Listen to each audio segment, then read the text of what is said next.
Today, we're recapping Get Out, directed by Jordan Peele in his directorial debut. On a quiet suburban street at night, a young black man named Andre Hayworth, played by Lakeith Stanfield, walks alone, talking on the phone. He expresses his unease about being in a predominantly white neighborhood. A white car slowly creeps beside him, unnerving him. When Andre turns to leave, a masked figure ambushes him, knocks him out, and drags him into the trunk of the car. This mysterious and violent abduction sets the tone of racial tension and hidden menace that permeates the film. Chris Washington, played by Daniel Kaluuya, a successful black photographer living in New York, prepares for a weekend trip with his white girlfriend Rose Armitage, played by Allison Williams, to visit her parents in the countryside. Chris is uneasy about meeting her family, especially since Rose hasn't told them he's black. Rose dismisses his concerns, insisting her family is progressive and would have voted for Obama a third time. Upon arrival at the grand secluded estate, Chris meets Rose's parents. Dean, played by Bradley Whitford, a genial neurosurgeon with an over-eager friendliness, and Missy, played by Catherine Keener, a coolly controlling psychiatrist.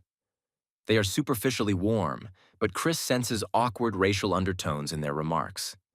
Dean praises black culture in a condescending way, and Missy probes into Chris's smoking habit, offering to hypnotize him. The Armitage's black housekeeper, Georgina, played by Betty Gabriel, and groundskeeper Walter, played by Marcus Henderson, also behave strangely, moving and speaking with eerie, stilted cheerfulness, as if they're mimicking a bygone era of servitude. Their robotic politeness unsettles Chris, who begins to feel increasingly alienated. That night, Missy lures Chris into a spontaneous therapy session under the guise of helping him quit smoking. She uses a teacup and spoon to lull him into a trance. As she questions him, Chris opens up about the guilt he feels over the death of his mother, who died in a hit-and-run when he was a child. Missy exploits this vulnerability to send him into a psychological prison she calls the sunken place. A terrifying, dreamlike state where Chris is fully conscious but unable to move or speak, watching his life from afar as if trapped behind glass. It is a symbolic representation of disempowerment and systemic silencing. The next day, the Armitages host their annual garden party.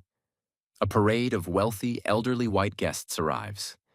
They make awkward, fetishistic comments about black bodies, athleticism, and culture.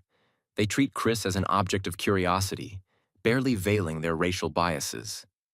Chris meets Jim Hudson, played by Stephen Root, a blind art dealer who claims to admire Chris's photography and says he values his vision. Hudson seems more sincere than the others, and the two connect, though Jim's blindness is later revealed to have disturbing implications. Chris also meets Logan King, also played by Lakeith Stanfield, another black man at the party, dressed formally and behaving stiffly like a man out of time. He is married to an older white woman.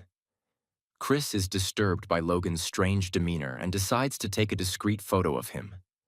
The camera flash snaps Logan out of his trance momentarily, and he frantically charges at Chris, screaming, "Get out!" The outburst causes alarm, and Dean quickly escorts Logan away, claiming he had an epileptic episode. But Chris now feels a deeper, more urgent sense of danger. Chris sends the photo of Logan to his best friend Rod Williams, played by Lil Rel Howery, a TSA officer back in New York.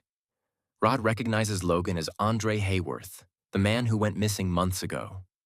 Meanwhile, Chris stumbles upon a hidden box of photographs in Rose's room, showing her with numerous black men and women, clearly in past relationships, contradicting her claim that Chris is her first black partner. Among the photos are Georgina and Walter, further suggesting a sinister pattern. Panicking, Chris insists they leave, but Rose suddenly becomes uncooperative, refusing to give him the car keys. As tensions escalate, Jeremy blocks the front door, and Missy clinks her spoon again, sending Chris back into the sunken place. Chris awakens bound to a chair in the basement, in a room resembling a mock operating theater. A video plays, hosted by Rose's grandfather Roman Armitage, founder of a twisted cult known as the Order of the Coagula. It explains that the family has developed a process to transplant the brains of white people into black bodies, allowing them to live on with physical attributes they admire while suppressing the original consciousness, left trapped in the sunken place. Jim Hudson appears in a video message, revealing he has won Chris in a silent auction at the party. He plans to take over Chris's body to gain his artistic eye. Meanwhile, Rod, who has been unable to reach Chris, grows increasingly concerned. He visits the police, but his outlandish theory about a white cult brainwashing black people is laughed off. Undeterred, he begins his own investigation. As Missy prepares Chris for surgery, he outsmarts her. While alone, he had stuffed cotton from the chair into his ears, blocking the hypnotic trigger. When Jeremy comes to retrieve him, Chris escapes, bludgeoning him with a bocce ball. He stabs Dean with antlers from a mounted deer head, and in the struggle, Dean knocks over a candle, igniting the operating room.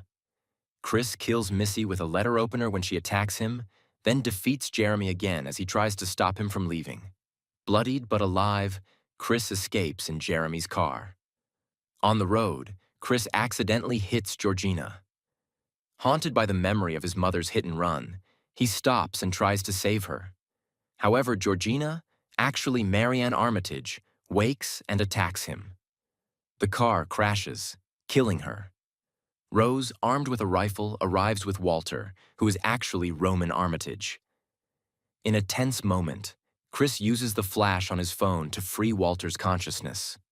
Walter takes the gun, shoots Rose, and then turns it on himself, choosing death over continued possession. As Chris tries to finish off the wounded Rose, she plays helpless and loving, but he cannot bring himself to strangle her. Suddenly, sirens flash in the distance.